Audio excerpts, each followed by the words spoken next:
Hello, good evening everyone. स्वागत है आप सभी का आपके प्यारा सा स्टडी प्लेटफॉर्म साइंस संग्रह में। कैसे हो आप सभी कोई? मैं उम्मीद करता हूँ आप सभी कोई मस्त हो, हंसते रहो, मुस्कुराते रहो, स्वस्थ रहो और खूब मन लगा करके पढ़ते रहो। कैसे हो आप सभी कोई बच्चों?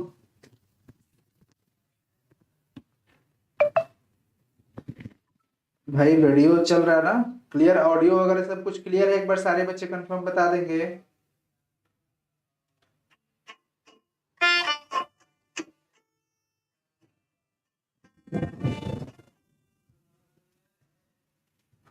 वीडियो क्लियर चल रहा है बच्चों?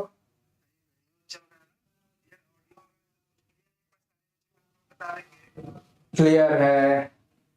Good evening. मस्त। चलिए स्टार्ट करते हैं प्यारे बच्चों आज की क्लास को। और आज की क्लास बहुत ही इंपॉर्टेंट होने वाला है, क्योंकि अगर आप भी 2023 में एग्जाम देने वाले हैं, आपको पता है आपकी केमिस्ट्री से कुछ न्यूमेरिकल जरूर पूछे जाते हैं बोर्ड एग्जाम में। तो आज मैं चैप्टर 1 और चैप्टर 2 का कुछ इंपॉर्टेंट न्यूमेरिकल बेस्ड न्यूमेरिकल आपको देने वाला हूं। जिस टाइप के क्वेश्चन बोर्ड एग्जाम में लगातार पूछे जाते हैं, तो इस न्यूमेरिकल को आप कभी स्किप ना करें और ये सारे क्वेश्चन आज हमारे साथ आप भी सॉल्व कर लीजिए और टाइप समझ लीजिए कि किस टाइप के ये क्वेश्चन है। ठीक है बच्चों, तो चलो स्टार्ट करते हैं। पेन और पेपर लेकर के बैठ जाओ और एक बार अपने दोस्तों तक शेयर कर दो इस वीडियो को, ताकि सारे बच्चे जुड़ जाएंगे, फिर हम लोग मजे से क्लास को कर सकते हैं। चलिए, कोई दिक्कत किसी को नहीं है ना? ओ हो 1 सेकेंड बच्चों, 1 सेकेंड।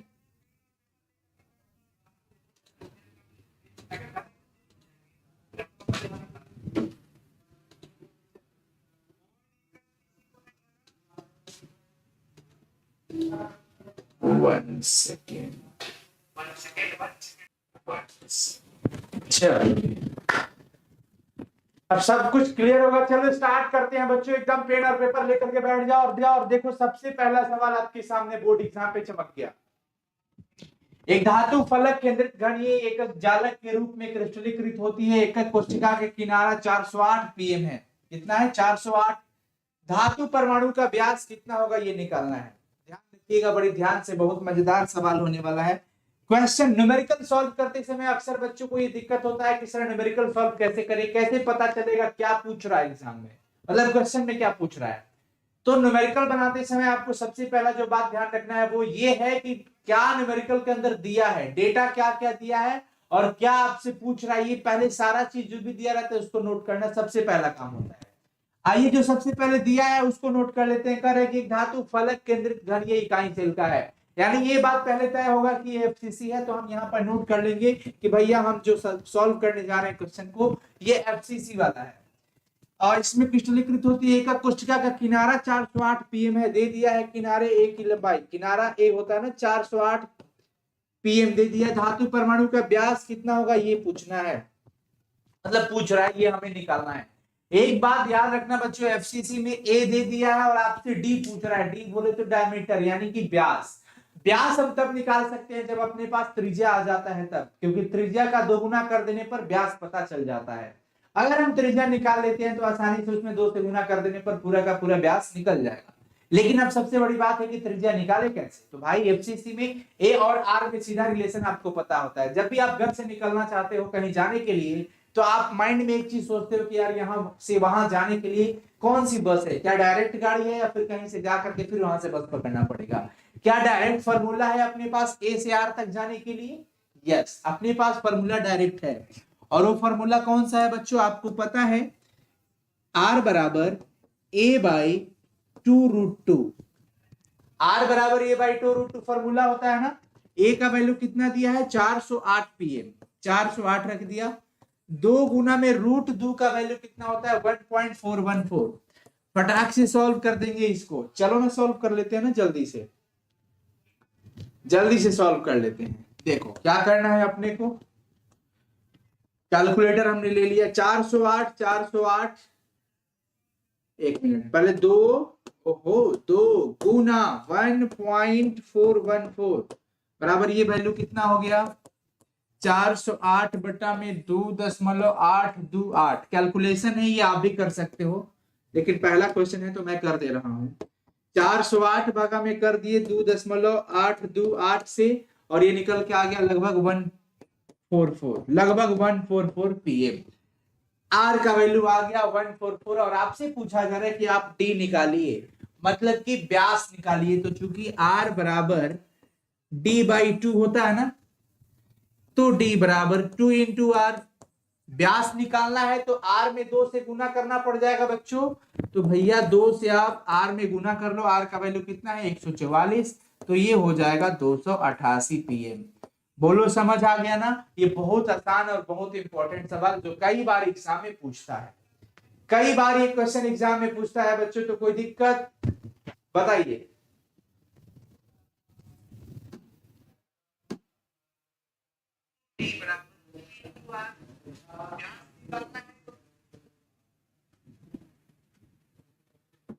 चल रहा है ना जी, वीडियो चल रहा है कि नहीं चल रहा है? बोलो बोलो। अरे भाई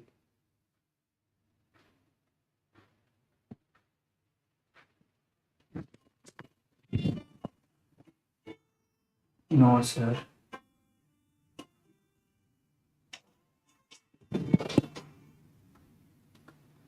चल तो रहा है ना। ये क्या हो गया अचानक से?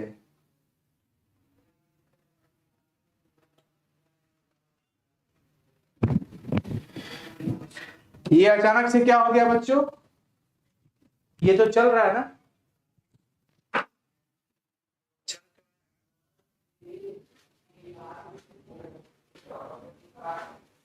चल तो रहा है, ये अचानक से क्या हो गया?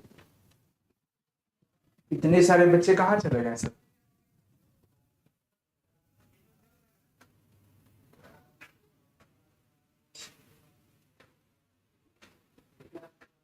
वीडियो चल रहा है, ये बच्चे कहाँ चले गए? ये यूट्यूब का कुछ दिक्कत इशू है क्या कुछ?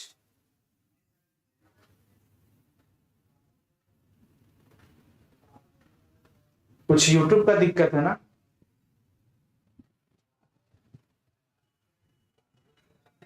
मतलब व्यूअर्स कम कर दिया, क्या चक्कर है यार। चलो कोई बात नहीं, हम लोग पढ़ रहे हैं ना इधर। तो ये हो गया, बहुत आसान सा सवाल था।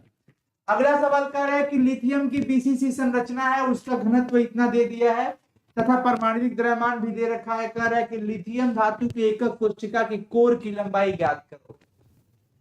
बीसीसी संरचना है बच्चों, घनत्व यानी कि डेंसिटी दे दिया है 5.3 केजी प्रति मीटर क्यूब। उसके बाद परमाणविक द्रव्यमान ए का वैल्यू दे दिया है 6.94 ग्राम प्रति मोल। कह रहा है कि कोर की लंबाई ज्ञात करो, यानी किनारे की लंबाई छोटा ए ज्ञात करना है। तो इस चीज को लेकर के आपको पता है फॉर्मूला क्या होता है क्रिस्टल की घनत्व का? डी बराबर Z A by N A cube. Z क्या होता है? परमाणु की संख्या। चूंकि बीसीसी है तो बीसीसी में कुल परमाणुओं की संख्या कितनी होती है? 2। तो हम डी के वैल्यू, डी का मान कितना दिया है बच्चों? 5.3। तो इसको केजी में है, ग्राम में कर लेंगे तो 0.53 कुछ ऐसे करके आ जाएगा। मैं बता देता हूं, आप कर लेना। जेड का वैल्यू कितना रखोगे? चूंकि बीसीसी है ना, तो body centred cubic unit cell होने की वजह से कितना हो जाएगा? यहाँ पर 2 हो जाएगा। ए हो गया परमाणु द्रव्यमान, और परमाणु द्रव्यमान का वैल्यू सीधा 6.94 है, तो हम यहाँ पर 6.94 रख देंगे। अब रही बात एन का। एन का वैल्यू, ये एन क्या होता है? एवोगाड्रो संख्या। ये बड़ा वाला एन क्या होता है? एवोगाड्रो संख्या। और इसका वैल्यू हो जाता है 6.022 गुने 10 के पावर 23। और ये ए क्यूब ही रहेगा। यहां से आप ए का वैल्यू निकाल लेना, बहुत आसान है, बस सॉल्व करना है। तो ए का वैल्यू ही आपको निकालना है, इधर उधर तिरछा तिरछी गुना भाग करके अपना कर लोगे।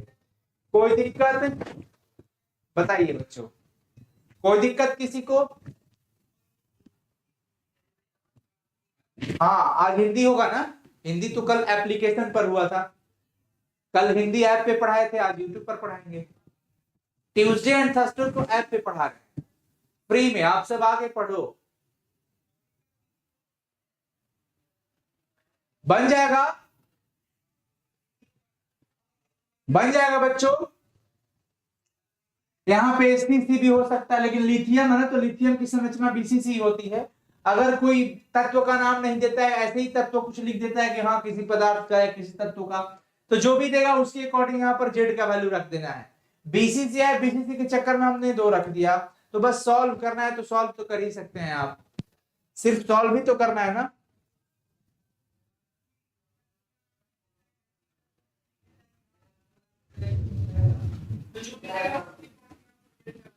हाँ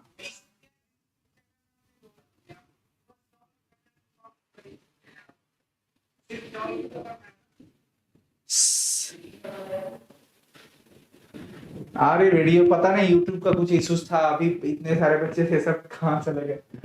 चलो, एक ठोस यौगिक XY का ढांचा NaCl है, यदि धन आयन की त्रिज्या 100 pm हो तो ऋण आयन की त्रिज्या क्या होगी। देखो, धन आयन की त्रिज्या दे रखा है ना R प्लस का मतलब धन आयन की त्रिज्या कितना दे रखा है 100 pm, और आपसे R माइनस का पूछ रहा है। और एक बात होता है कि ये NaCl है, और NaCl की संरचना कैसी होती है बच्चों, FCC, face centred cubic unit cell. और फलक केंद्रित इकाई सेल में आपको एक बात पता है कि R प्लस R माइनस बराबर फॉर्मूला A/2 आप सीधा लिख सकते हो, आराम से लिख सकते हो ना, R प्लस R माइनस बराबर A/2 हो सकता है आराम से। ये फलक से चुके निकाला जाता है, किससे, फलक से ऐसे करके निकाला जाता है, ठीक है ना। R प्लस का वैल्यू 100 है, R माइनस नहीं दिया है ना, यही निकालना है, A का वैल्यू कितना दिया है।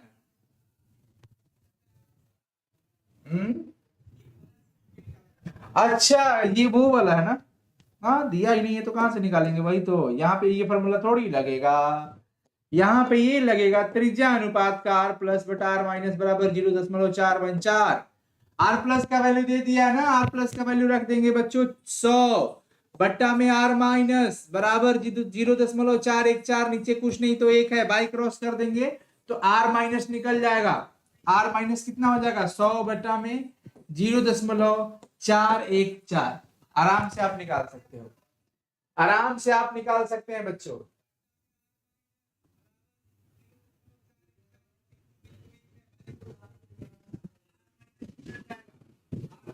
ये त्रिज्या अनुपात वाला फॉर्मूला है, R प्लस बटा में R माइनस बराबर त्रिज्या, धन आयन और ऋण आयन की त्रिज्या का अनुपात इसके बराबर हो गया, NaCl का है ना, इसलिए।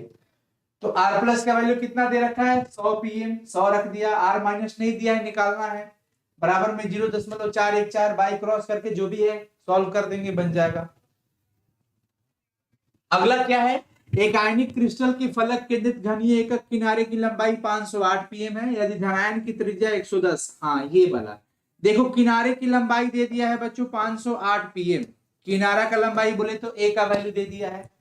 कह रहा है कि यदि धनायन की त्रिज्या 110 pm है, धनायन की त्रिज्या बोले तो R प्लस का वैल्यू 110 pm हो गया, तो कह रहा है कि ऋणायन की त्रिज्या आप निकालो, तो यहाँ पे अब वाला फॉर्मूला अप्लाई हो जाएगा, कौन सा, कि R प्लस R माइनस बराबर A/2, A/2, R प्लस का वैल्यू कितना दिया है 110, R माइनस नहीं दिया है ना, A का वैल्यू 508 दिया है, 508 बट्टा में 2 कर देंगे, सॉल्व कर देना है, 2 से इसको घटा देते हैं, 110 प्लस R माइनस 254 आ जाएगा, 254 आ जाएगा, 2 दूनी 4, 2 5 10, 2 चौके 8।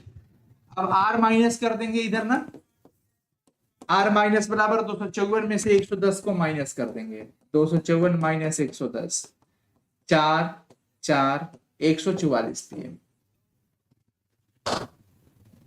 एकदम आसान है, कॉन्सेप्ट की जरूरत है बच्चों, इस टाइप के सवाल लगातार पूछे जाते हैं। वीडियो ऐप पे है, हिंदी वाला वीडियो ऐप पे है, जरूर है। चलो आगे बढ़ते हैं बच्चों।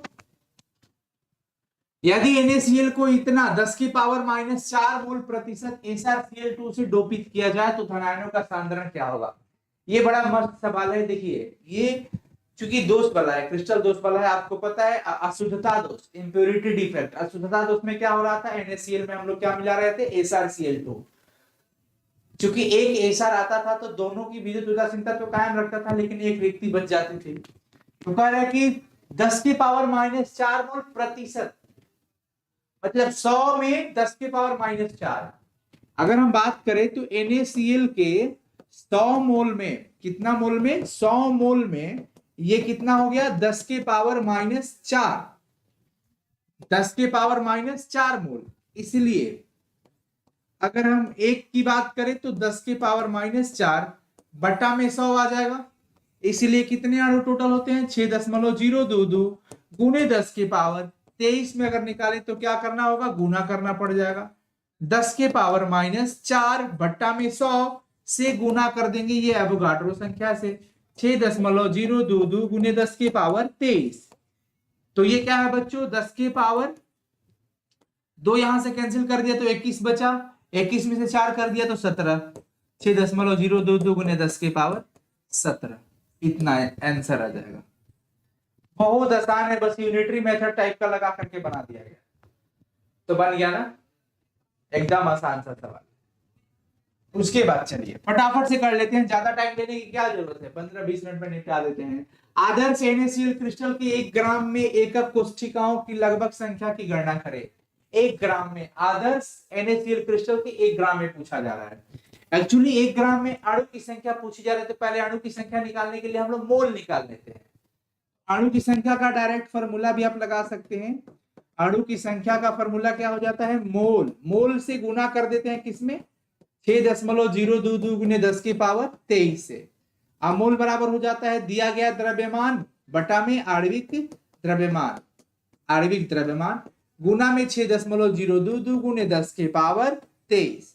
अब देखिए आणविक द्रव्यमान तो इसका आपको पता ही है NaCl का। दिया गया द्रव्यमान कितना है? 1 ग्राम पर रख दिया 1 बटा NaCl का निकाल लो। NaCl का निकालते हो तो 23 प्लस में 35.5, ये आ जाता है 58.5। तो यहां पर रख दिया 58.5 और गुना कर देंगे बच्चों इतना से, जो भी सॉल्व करो ये आ जाएगा अपना कुछ भी, कुछ वैल्यू आ जाएगा और उसमें 4 से भागा करना पड़ता है। देखो कितना आ जाएगा, हम लोग कर ही लेते हैं इसको, कर लेते हैं। 6.022 में भाग लगा देते हैं 58.5 से, 58.5 से ये आ गया कितना? 0.1029 इंटू 10⁻23। ये आ गया अणु की संख्या। लेकिन अब कह रहा है कि आपको एकक कोशिका की संख्या निकालना है ना, तो एकक कोशिका की संख्या, अब FCC की बात है, NaCl की बात है। NaCl में कुल FCC होता है और FCC में कुल कितने परमाणु हो जाते हैं? 4। कितने हो जाते हैं? 4। तो 4 से डिवाइड करना पड़ जाएगा फाइनली कोशिका की संख्या निकालने के लिए। कोशिका की संख्या अगर निकालना हो तो 4 से क्या करना पड़ जाएगा? डिवाइड। जो आएगा वो आंसर हो जाएगा। 4 से डिवाइड कर दो तो जो आएगा वो आंसर।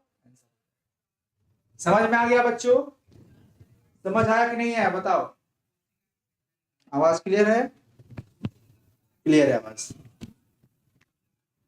ये ठोस अवस्था चैप्टर का न्यूमेरिकल है, खत्म हुआ। अब विलयन चैप्टर में चलो, विलयन चैप्टर से कुछ न्यूमेरिकल सॉल्व कर लेते हैं। ग्लूकोज का एक जलीय विलयन 10% वेट बाई वेट है। वेट बाई वेट का मतलब क्या होता है? ग्राम का हम तुलना करेंगे कि अगर 10% ग्लूकोज का, इसका मतलब देखो जलीय विलयन है, इसका मतलब कि 100 ग्राम में 10 ग्राम ग्लूकोज है, बाकी 90 ग्राम पानी है। इसका मतलब सीधा यही हुआ कि ग्लूकोज कितना दिया है? ग्लूकोज का मात्रा हो जाएगा 10 ग्राम और पानी कितना निकाल लेंगे? पानी हो जाएगा 90 ग्राम। कैसे 90 आया? क्योंकि 100 ग्राम तो पूरा विलयन हो गया, 10% का मतलब 100 में 10, 100 में 10 जब ग्लूकोज है तो बाकी का 90 कितना है? क्या है? पानी है। अब कह रहे हैं विलयन की मोललता तथा विलयन में प्रत्येक घटक का मोल अंश निकालो। मोललता निकालना है और मोलांश निकालना है। मोललता निकालो, मोललता निकालना है। मोललता निकालने का फॉर्मूला आपको पता है ना, छोटा m का फॉर्मूला क्या होता है? छोटा m बराबर a गुना में 1000 बटा में m गुना में b। बस वैल्यू पुट करते चलना है बच्चों। a का मतलब विलय हो गया, विलय कितना दिया है? 10 गुना में 1000 बटा में ग्लूकोज का मोलर मास 180 निकलता है, C6H12O6। ग्लूकोज का अगर आप मोलर मास निकालते हो तो 180 निकलता है और विलायक का द्रव्यमान 90 ग्राम दे रखा है। ऑलरेडी ये सब कैंसिल आउट कर देते हैं तो ये ऊपर 100 बट्टा में 162, 100 बट्टा में 162, इसको भाग लगा देने पर जो आएगा वही आपका आंसर हो जाएगा। 100 बट्टा में 162, 100 भागा में 162 बराबर हो जाएगा 0.617। 0.617 आंसर आ गया, 0.617।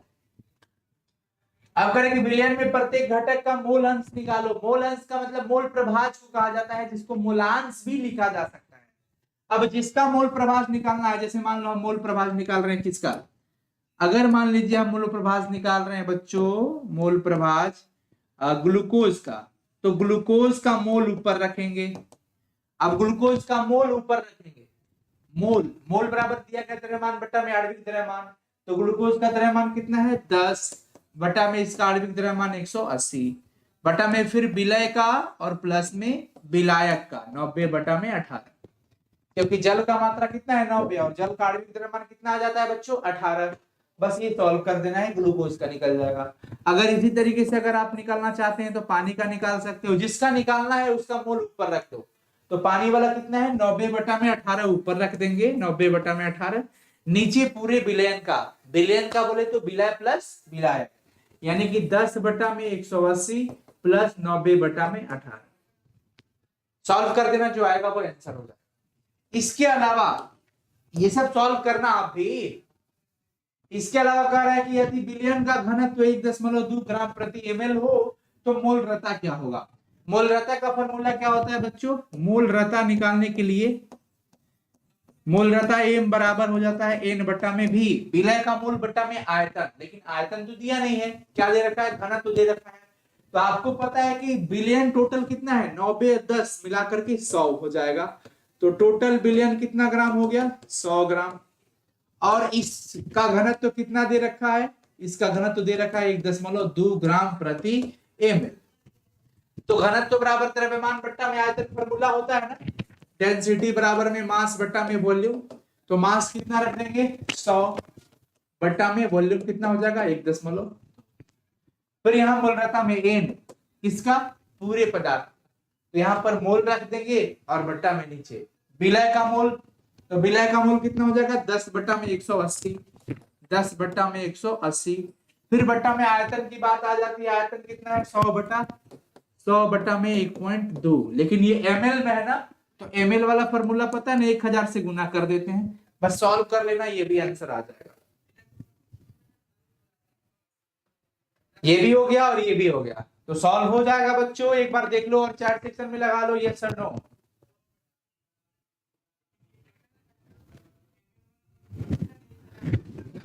बताओ बच्चों फटाफट से।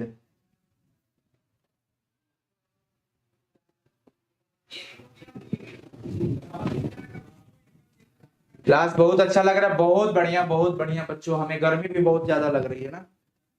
बस मेन है आप लोग मतलब सॉल्व करो, न्यूमेरिकल से नफरत मत करो बच्चों। बिहार वाले बच्चे पता है ना कैलकुलेशन में आप सबको बहुत अग्रणी माना जाता है पूरे भारतवर्ष में। पूरे भारतवर्ष में बिहार के बच्चों को मैथमेटिकली कैलकुलेशन में बहुत ही आगे माना जाता है, और आप लोग अगर इस कैलकुलेशन से, इस न्यूमेरिकल से पीछे भागते हैं तो अपने बिहार की थोड़ा सा मान प्रतिष्ठा ध्यान रखो, बन जाएगा। बस सॉल्व भी तो करना है आगे। अगले सवाल है कि यदि 122 ग्राम कार्बन टेट्राक्लोराइड में 22 ग्राम बेंजीन मिला दिया जाए तो बेंजीन तथा कार्बन टेट्राक्लोराइड के द्रव्यमान प्रतिशत निकाले। इस टाइप के क्वेश्चन पूछे जाएंगे। आपके बोर्ड एग्जाम की तैयारी करना है ना, तो बोर्ड एग्जाम के लिए ऐसा थोड़ी कि नीट लेवल का सवाल पूछ देगा बोर्ड में, बोर्ड लेवल में बोर्ड तक का पूछना है। तो 122 ग्राम कार्बन टेट्राक्लोराइड CCl4 का द्रव्यमान कितना दे दिया है 122 ग्राम। उसके बाद बेंजीन C6H6 का द्रव्यमान कितना दे दिया है बच्चों 22 ग्राम, और आपसे पूछ रहा है प्रत्येक का द्रव्यमान प्रतिशत निकालो। तो हम CCl4 का द्रव्यमान प्रतिशत निकालते हैं पहले, तो जिसका निकालना होता है उसका ऊपर रखेंगे, नीचे में टोटल, टोटल बोले तो 122 प्लस में 22, 122 प्लस में 22, तो 122 बट्टा में 144, ये हो गया इसका। अगर हमें निकालना है बेंजीन का तो हम निकालेंगे C6H6 का द्रव्यमान प्रतिशत, एकदम आसान है, जिसका निकालना है उसका ऊपर रख देंगे। इसका निकालना है तो इसका द्रव्यमान कितना है 22 बटा में नीचे टोटल, तो टोटल विलयन हो जाएगा 122 प्लस में 22, 122 प्लस में 22, यानी कि 22 बटा में 144। जो भी आएगा यहाँ निकाल करके इतना परसेंट लगा देंगे और यहाँ निकाल करके इतना परसेंट लगा देंगे। एक में से इसको हटा दोगे तो भी वो निकल जाएगा, कोई दिक्कत, एकदम आसान सा है, बन जाएगा। बन गया, बस केवल भाग लगा के लिख देना है। अगला सवाल देखें, 30 ml 0.5 एम सल्फ्यूरिक अम्ल को 500 ml में तनु करने पर मोलरता क्या होगी। आपको एक बात पता है, एम व्युत्क्रमानुपाती भी, अगर विलयन का आयतन बढ़ाते हो तो मोलरता घटती है, मोलरता बढ़ती है, विलयन का आयतन घटाने पर, विलयन का आयतन बढ़ाने पर मोलरता घट जाती है, यानी ये एक दूसरे की व्युत्क्रमानुपाती होती है। अगर हम यहां से इसको हटाते हैं तो एक कांस्टेंट आ जाता है के बटा में भी, तो एम भी बराबर में के आ गया। मैं फॉर्मूला ही निकलवा देता हूं। सिचुएशन नंबर 1 की बात करते हैं तो M1 V1 बराबर के, और सिचुएशन नंबर 2 पे बात करते हैं तो M2 V2 बराबर के। अगर 1 और 2 दोनों में देख ले तो RHS बराबर है, तो LHS भी आपस में बराबर आ जाएगा, यानी एक फॉर्मूला आ गया M1 V1 बराबर M2 V2। ये ऑलरेडी एक फॉर्मूला होता है, शायद आप 11th में पढ़े भी होंगे, लेकिन ये तो कॉन्सेप्ट वाला है, यहां से भी निकाला जा सकता है, तो मैं निकाल के ही आपको बता दूं। अब क्या करना है इसमें बच्चों, अब आपको M1 V1 देख लेना है कि कहां पे क्या दिया है। 30 ml यहां पर दिख रहा है और एक 500 ml दिख रहा है, तो ये M1, अगर ये ml तो V1 हो जाएगा आयतन, M क्या है मोलरिटी, तो यहां पे हम पहले नोट करेंगे गिवन पॉइंट क्या दिया है। M1 दिया है 0.5 m, M के साथ V1 कितना दे दिया है 30 ml, लेकिन अगला फिर कह रहा है कि एक तनु करने से पहले और एक तनु करने के बाद, दूसरा सिचुएशन में V2 दे दिया, V2 500 ml है, लेकिन कह रहा है कि M2 निकाल लीजिए, M2 निकाल लीजिए। तो अपना फॉर्मूला M1 V1 बराबर M2 V2, M1 V1 बराबर M2 V2। M1 का वैल्यू कितना दिया है 0.5 गुना में V1 का वैल्यू कितना दिया है 30 बराबर M2 नहीं दिया, यही निकालना है, और लेकिन V2 दिया है 500 ml, तो ये 500, ऐसे करके M2 निकाल लिया। 0.5 गुना 30 बटा में 500, गुना भाग तो कर देना है बच्चों, ये हटा एक और नीचे आ गया, 15 बटा में 500, जो भी होगा भाग लगा के कर देना है। 5 3 15, 0.03 आ जाएगा, 0.03 आ जाएगा, हो गया, बन जाएगा ना बच्चों। बहुत ही आसान सा सवाल था, बहुत ही आसान। अगला सवाल देख लो, सोडियम कार्बोनेट तथा सोडियम बाइकार्बोनेट के 1 ग्राम ऐसे मिश्रण, मतलब सोडियम कार्बोनेट Na2CO3 और सोडियम बाइकार्बोनेट NaHCO3, इसका मिश्रण है, मिला दिया गया है, और कितना ग्राम है ये 1 ग्राम, कह रहा ना 1 ग्राम, कितना है 1 ग्राम है, ये 1 ग्राम हो गया। अभी सममूलर है, मतलब इनके दोनों को मोल की संख्या बराबर हो तो मिश्रण में प्रत्येक अवयव की मात्रा ज्ञात करें। वही वाली आ गई, जब हम लोग क्लास 10th में आप लोग पढ़ते हो ना कि राम की आयु उनके पिता की आयु से इतनी गुनी ज्यादा है, सीता की आयु अपने पति की आयु से इतनी गुनी ज्यादा है, ये सब सवाल वाला है। तो मान लेते हैं ना, मान लिया कि ये वाला X हो गया, तो NaHCO3 निकाल लेते हैं ना। NaHCO3 कितना हो जाएगा बच्चों 1 - X आ जाएगा, इतना ग्राम। यहां माना क्या माना Na2CO3 X ग्राम है, ये मान लिया कि Na2CO3 X ग्राम हो गया, तो NaHCO3 1 - X हो जाएगा, क्योंकि दोनों का योगफल 1 है। अब कह रहा है सममूलर का मतलब कि Na2CO3 का मोल और इसका मोल बराबर है, NaHCO3 का मोल बराबर है, मतलब बाइकार्बोनेट और कार्बोनेट दोनों का मोल बराबर हो गया। मोल बराबर क्या होता है, दिया गया द्रव्यमान बटा में आणविक द्रव्यमान। इसका दिया गया द्रव्यमान कितना निकाल लिए हम लोग, मान लिए हैं X, और Na2CO3 का आणविक द्रव्यमान निकालोगे ना तो 106 आ जाएगा, 106 बराबर इसका कितना द्रव्यमान होगा 1 - X बटा इसका निकाल लेते हैं, मेरे ध्यान पे नहीं आ रहा है, NaHCO3 का सोडियम का 23 प्लस में 1 प्लस में 12 प्लस 16 गुना में 3, 16 3 48 2 50 10 60 60 20 80 84 आ गया। बस बाकी तो सॉल्व कर लेना है बच्चों, बाई क्रॉस कर लेंगे ना, गुना भाग कर लेंगे, क्या हो जाएगा इसमें 106 माइनस 106x बराबर 84x हो जाएगा। तो 106 बराबर 84x प्लस में 106x, यानी 190x बराबर में 106, तो x बराबर 190 बट 106 बट्टा में 190, 106 बट्टा में 100, x का जो वैल्यू आएगा उसको 1 में से घटा देंगे तो इसका वैल्यू हो जाएगा। तो वही तो निकालना था ना कि प्रत्येक अवयव की मात्रा निकाल लो, तो x का वैल्यू निकल जाए तो ये वाला हो जाएगा और 1 में से x घटा देंगे तो ये वाला हो। तो ये बड़ा इंपॉर्टेंट 10 न्यूमेरिकल था, अगर आप चाहो तो अच्छे से कर सकते हो। ठीक है बच्चों, तो मैं उम्मीद करता हूं कि ये आधे घंटे के सेशन में आप बहुत कुछ सीखे हो। Thank you so much. और इसे बार बार बनाना, इसको बाद में वीडियो पॉज करके अच्छे से बनाना और कैलकुलेशन कर लेना। थैंक यू सो मच बच्चों, मिलते हैं फिर आज की हिंदी वाली क्लासेस में 9:30 बजे। तब तक सेशन अच्छा लगा हो तो जरूर कमेंट करिएगा और प्यारे बच्चों अपने दोस्तों तक ज्यादा से ज्यादा शेयर करिए ताकि और भी बच्चे जुड़े और पढ़ाई करें मन लगा करके। All the very best, thank you so much. हंसते रहिए, मुस्कुराते रहिए, स्वस्थ रहिए और मस्त रहिए। Bye everyone. और पीडीएफ की चिंता मत करो, ये सारे पीडीएफ, ये जितना पीडीएफ है ना, जो भी यूट्यूब की क्लासेस हो रही हैं वो साइंस संग्रह एप्लीकेशन पर हम उसका एक वो बना दिए हैं और उसी में क्लासेस के साथ साथ उसका डिस्कशन पीडीएफ वहां पे अटैच रहेगा। ठीक है, बाय एवरीवन। आज रात को हम लोग अपडेट करने बैठेंगे और रात को जितना भी यूट्यूब का सेशन इस साल में हम लोग किए हैं वो लिंक करेंगे और उसका जो भी डिस्कशन का पीडीएफ अवेलेबल है वो सारा पीडीएफ आपके साथ शेयर रहेगा। बाय। ठीक है।